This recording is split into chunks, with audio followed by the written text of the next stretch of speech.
അസ്സലാമലൈക്കും. ഞാനേ ഈ മണ്ണ് ഉരുട്ടിന് എന്താ അറിയെങ്കിൽ ഇത് കവിളത്ത് വെക്കാനുള്ള കേട്ടോ. മരിച്ചു കഴിഞ്ഞാൽ കവറിൻ്റെ ഉള്ളിൽ കഫമുടൊക്കെ മാറ്റിയിട്ട് നമ്മളൊരു ഉണ്ട മണ്ണ് ഇങ്ങനെ കവിളത്ത് വെക്കും. അതിനുള്ള മണ്ണത് ഞാൻ റെഡിയാക്കി കൊടുക്കുന്നത്. അപ്പോൾ അതിനല്ല ഇപ്പോൾ ഞാൻ ഈ വോയിസ് വിടുന്നത്.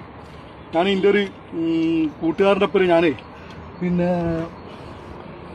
ഒരു സുഖമില്ലാത്ത ഒരാളെ വീട്ടിൽ പോയപ്പോൾ പിന്നെ അവിടെ ഒരു സംഗതി ഞാൻ കണ്ട് പറഞ്ഞാൽ അവിടെ എന്താ വെച്ചാൽ ഒരു പറ്റ സീരിയസ് ആയിട്ടുള്ള ഒരു പെണ്ണ് ഒരാൾ ആണായാലും പെണ്ണായാലും പറ്റ സീരിയസ് ആയിട്ടുള്ള സക്രാത്ത് കിടക്കണ ഒരു പെണ്ണ് അത്രയും ബുദ്ധിമുട്ടായിട്ട് ഇങ്ങനെ നിൽക്കുന്ന സമയത്ത് ഞാൻ ചെല്ലുമ്പോണ്ട് ഉറക്കണ്ട് യാസീൻ ഓടും. ഇന്ത്യാദി സൗണ്ട് അറിയാം. ഒരു പിന്നെ 10-15 ആൾക്കാരെങ്കിലും ഉണ്ടോ ഉറക്കം അങ്ങനെ യാസീൻ ഓടും. ഭയങ്കര ഒച്ചയിൽ യാസീൻ ഇങ്ങനെ ഓതുക.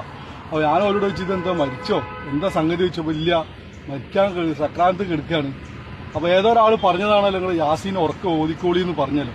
ശരിക്കും അതൊക്കെ മഹാ തെറ്റ്. അങ്ങനെ ഒന്നും ചെയ്യാൻ പാടില്ല. ഒരു മനുഷ്യനൊക്കെ സക്രാന്ത് കിടക്കുന്ന സമയത്ത് യാസീനെ ഓതാ എങ്ങനെയാ വെച്ചാൽ എല്ലാവരും ഇങ്ങോട്ട് മാറ്റുക റൂമിൽ നിന്ന്. കാരണം ഇത് അത്രയും സീരിയസ് ഉള്ള ആൾക്കാർക്കുള്ള കാര്യമായിട്ടോ പറയണേ. ഞാൻ റൂമിൽ നിന്ന് ഇങ്ങോട്ട് എല്ലാവരും ഇങ്ങോട്ട് മാറ്റിയിട്ട് ഒരാൾ എന്ത് ചെയ്യുക ആ മനുഷ്യന്റെ കാൽഭാഗത്ത് ഇരുന്നിട്ട് അയാളെ സ്വന്തം ശരീരം കേൾക്കുന്ന കോലത്തിൽ എന്ത് ചെയ്യുക മെല്ലെ യാസീനോ സൂറത്ത് റായതോ എന്തെങ്കിലും യാസീനോ സൂറത്ത് റായതോ ഇതിലേതെങ്കിലും ഒന്ന് ഓതുക. അതന്നെ ഈ മനുഷ്യൻ എന്താക്കാൻ പാടില്ല കേൾക്കാത്ത കോലത്തിലും എല്ലാം അവനാന്റെ തടി കേൾക്കുന്ന കോലത്തിൽ ഓതുക. അതെന്താ വെച്ചാൽ റൂഹ് പിരിയുന്ന സമയത്ത് അതൊരു ആശ്വാസത്തിന് വേണ്ടിയിട്ട് റൂഹ് പിരിയാൻ വേണ്ടിയിട്ടാണ് അങ്ങനെ ചെയ്യേണ്ടി. അല്ലാതെ ഇത് 10-15 ആൾക്കാരൊക്കെ കൂടിയിട്ട് അങ്ങോട്ട് യാസീൻ വൽ ഖുർആനിൽ ഹക്കീം എന്തിയാദി സൗണ്ടാണ് ആ കേട്ട് ആ മനുഷ്യനൊക്കെ ചെവിട് കേൾവി പെട്ടെന്ന് നഷ്ടപ്പെടില്ല. നാവ് ചിലപ്പോൾ പൊന്തല്ലാവില്ല, കണ്ണ് കാണാൻ കഴിയില്ല, പക്ഷെ കേൾക്കും. അപ്പോൾ ആ മനുഷ്യനൊക്കെ ഇങ്ങനെ കൊല്ലാണെന്ന് വിചാരിക്കും. അത് നല്ലോണം ശ്രദ്ധിക്കുക. ഈ ഞാൻ പറഞ്ഞ മാതിരി ഇങ്ങനെ അതാണ് ശരിക്കും ചെയ്യേണ്ടത്. പിന്നാണ് വേറെ കാര്യം കൂടി പറഞ്ഞുതരാം. നമ്മളൊക്കെ ഈ സീരിയസ് ആയ മനുഷ്യന് ഒറ്റ സുഖമില്ലാതെ നിൽക്കുന്ന സമയത്തൊക്കെ നമ്മൾ കുടുംബക്കാരും ഇവരൊക്കെ വിളിച്ചു പറയും എന്ത് തീരെ സുഖമില്ല പിന്നെ സീരിയസ് ആണ് എന്ന് പറഞ്ഞ സമയത്ത് അതേമാതിരി തന്നെയാണ് ഈ കലിമ ചൊല്ലി കൊടുക്കലുണ്ട്. അഷ്ഹദു ലാ ഇലാഹ ഇല്ലല്ലാഹ് ലാ ഇലാഹ ഇല്ലല്ലാഹ് മുഹമ്മദ് റസൂലുള്ളാഹി ലാ ഇലാഹ ഇല്ലല്ലാഹ് എന്ന് ചൊല്ലി കൊടുക്കുന്ന ഒരു സംഗതി ഉണ്ട്. അത് എങ്ങനെ വെച്ചാൽ അതും കൂടി പറഞ്ഞുതരാം. അത് എങ്ങനെ ചെല്ലേണ്ടി വെച്ചാൽ അനന്തരാവകാശികൾക്ക് പറ്റൂല, അയാൾക്ക് ദേഷ്യമുള്ള ആളെ പറ്റൂല, അസൂയ അയാൾക്ക് വെറുപ്പുള്ള ആളുകളൊന്നും ചൊല്ലി കൊടുക്കാൻ പാടില്ല. മൂപ്പർക്ക് അത്രയ്ക്ക് ഇഷ്ടപ്പെട്ട ബുദ്ധിമുട്ടില്ലാത്ത ആളുകളെ ചൊല്ലി കൊടുക്കാൻ പാടുള്ളൂ. അതന്നെ എങ്ങനെ ചെല്ലേണ്ടി വെച്ചാൽ ആ മനുഷ്യനോട് നിങ്ങൾ പറയുന്നത് ലാ ഇലാഹ ഇല്ലല്ലാഹ് എന്ന് പറഞ്ഞോളി എന്ന് പറയാം. പിന്നെ ആ റൂമിൽ എന്താക്കാൻ പാടില്ല, ഒരു സംസാരങ്ങൾ ഉണ്ടാവാൻ പാടില്ല. ഇത് വന്നിട്ട് മരിക്കുന്നത് കാണാൻ വേണ്ടി കുറെ ആൾക്കാർ അധികം പെണ്ണുങ്ങളുണ്ടാവുക. ഇത് അധികം പെണ്ണുങ്ങളെ ഒരു മെയിൻ പരിപാടി. ആണുങ്ങൾ അത്ര ഉണ്ടാവില്ല. ഇങ്ങനെ മരിക്കുന്നത് ഇങ്ങനെ കാണാൻ വേണ്ടി ഇങ്ങനെ നോക്കി നിൽക്കും. ഇപ്പം മരിക്കും. അപ്പോൾ ഇതിന് ഓരോരുത്തർ ചെല്ലിക്കോളി ലായിലാ ചെല്ലിക്കോളിട്ടോ വല്യമ്മേ അല്ലെങ്കിൽ അമ്മായിയെ ലായിലാ ചെല്ലിക്കോളിട്ടോ അങ്ങനെ പറയും. ഒരു പ്രാവശ്യം ചെല്ലാൻ പാടുള്ളൂ, രണ്ടാമത്തെ പ്രാവശ്യം ചെല്ലാനൊന്നും പാടില്ല. ഒരു പ്രാവശ്യം ചൊല്ലി കൊടുത്താൽ പിന്നെ ആ റൂമിൽ സംസാരം ഉണ്ടാകാൻ പാടില്ല. ആ പറയാനുള്ള കാരണം എന്താ വെച്ചാൽ നമ്മൾ ലായിലാ ഇല്ലല്ലാഹ് ചൊല്ലി കൊടുത്തിട്ട് ചെല്ലിക്കോളിന്നോ പറഞ്ഞോളിന്നോ ഒരു പ്രാവശ്യം പറഞ്ഞാൽ അയാൾ ചിലപ്പോൾ അത് ലായിലാ ഇല്ലല്ലാഹ് പറഞ്ഞിട്ടുണ്ടാവും. അപ്പൊ പിന്നെ നമ്മൾ വന്നിട്ട് ഞാൻ നേരത്തെ പറഞ്ഞില്ലേ എന്താ പറയാ പിന്നെ സുഖമില്ലാതെ കിടക്കുന്നുണ്ടെന്ന് പറഞ്ഞ് അങ്ങപ്പോൾ അവിടുന്ന് ഇവിടുന്ന് ആൾക്കാർ വന്നിട്ട് ഈ ലാ ഇലാഹ ഇല്ലല്ലാഹ് ചെല്ലിയ ആള് ചിലപ്പോൾ ചെല്ലിട്ടുണ്ടാവും. അയാളോട് മുത്തമ്മേ കണ്ണ് തുറക്കി ഞാൻ വന്നിക്കണ്, അളാമേ കണ്ണ് തുറക്കി ഞാൻ വന്നിക്കണെന്ന് ഇങ്ങനെ പറയും.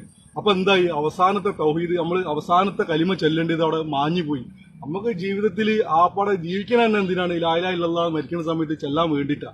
അപ്പോൾ നിങ്ങൾ എന്ത് ചെയ്യും, ഇത് ചെല്ലിയ മനുഷ്യൻ പിന്നെ രണ്ടാമത് നിങ്ങൾ ഈ കണ്ണ് തുറക്കി പിന്നെ ഞാൻ വന്നിക്കണ് അല്ലെങ്കിൽ കുഞ്ഞോനാണ് സഹീറാണ് മൻസൂറാണ് എന്നൊക്കെ പറയുന്ന സമയത്ത് അപ്പൊ സംസാരിക്കാൻ വേണ്ടിയിട്ട് എന്താവും സംസാരിക്കും. ചിലപ്പോ നമ്മൾ കേൾക്കൂല. അപ്പൊ അവസാനത്തെ വാക്ക് എന്താ പറയുക ലാ ഇലാഹ ഇല്ലല്ലാഹ് എന്നുള്ള വാക്ക് മാറും. നല്ലോണം ശ്രദ്ധിക്കുക. ഇതൊക്കെ എന്താ പറയുക ഈ പറഞ്ഞ കാര്യങ്ങൾക്ക് ധൈര്യത്തിൽ ആരെ മുന്നിലും പറയാം.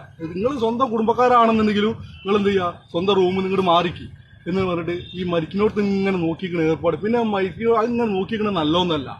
അതുപോലെ തന്നെ മയ്യത്ത് ചില പെണ്ണുങ്ങളെ സ്വഭാവമുണ്ട്. മയ്യത്തൊക്കെ മരിച്ചാൻ പാടന്നെ മയ്യത്തൊക്കെ കട്ടുമ്പോ കിടത്തി കഴിഞ്ഞാൽ അതിങ്ങനെ നോക്കി ഈ മയ്യത്തിനെങ്ങനെ നോക്കിക്കല് ദാരിദ്ര്യം വർദ്ധിക്കുന്ന പറഞ്ഞ കേട്ട് ഞാൻ പുസ്തകത്തിൽ വായിച്ചാട്ടോ. ദാരിദ്ര്യം വർദ്ധിക്കുക മയ്യത്തിന് ഇങ്ങനെ നോക്കിന്നാൽ ആ മയ്യത്ത് അവിടെ കിടന്നോളൂ. അതിന്റെ ആരെങ്കിലും വേണ്ടപ്പെട്ട ആൾക്കാരുണ്ട് അവിടെ നിന്നോളൂ. അവിടെ ഇങ്ങനെ ഇങ്ങനെ നിൽക്കും. അപ്പൊ നിങ്ങൾ എന്ത് ചെയ്യാറ് ഇതൊരു മെസ്സേജായിട്ട് കൂട്ടിയിട്ട് ഈ കാര്യം എത്രയും പെട്ടെന്ന് മറ്റുള്ള ആളിലേക്ക് എത്തിച്ചു കൊടുക്കുക. എന്തായാലും എത്തിച്ചു കൊടുക്കുക. കാരണം ഞാൻ ഈ പറഞ്ഞ കാര്യം അധികം ഈ പെണ്ണുങ്ങൾക്കുള്ള മെയിൻ സ്വഭാവമാണ് ഞാൻ ഈ പറഞ്ഞ കാര്യങ്ങൾ. ഓലതാണ് കൂടുതലും കാണുക. ഈ റൂമിൽ നിങ്ങൾ പെക്കോളി എന്ന് പറഞ്ഞാലും ഓല് പോകില്ല. ഓല ഇങ്ങനെ മരിക്കുന്നതും കാത്ത് ഇങ്ങനെ നിൽക്കും.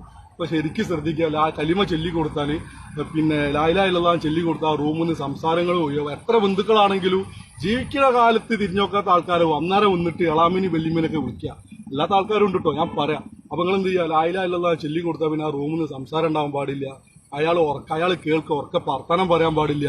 ഖുർആനൊക്കെ ഓതാണെന്നുണ്ടെങ്കിൽ അവനാണ് തടി കേൾക്കുന്ന കോലത്തിലേക്ക് ഓതാൻ പാടുള്ളൂ. ഇത് എവിടെയും ഏത് സ്ഥലത്ത് പോയിട്ട് നിങ്ങൾക്ക് ധൈര്യത്തിൽ പറയാം, നിങ്ങൾ മാറിക്ക് ഇങ്ങനത്തെ ഒരു സംഗതി ഉണ്ട്, ഇങ്ങനെ ചെയ്യേണ്ടി എന്നുള്ള ധൈര്യത്തിൽ നിങ്ങൾക്ക് പറയാം. ഇത് നിങ്ങൾ എന്ത് ചെയ്യുക, എത്രയും പെട്ടെന്ന് മറ്റുള്ള ആളിലേക്ക് എത്തിച്ചു കൊടുക്കുക. ഏതൊരു മെസ്സേജ് ആയിട്ട് കൊടുക്കുക. ഞാൻ വലിയ പണ്ഡിതനൊന്നുമല്ല, എന്നാലും ചെറിയ ചെറിയ തെറ്റുകുറ്റങ്ങളൊക്കെ ഉണ്ട്, നിങ്ങൾ പൊരുത്തപ്പെടുക. അസ്സലാമു അലൈക്കും.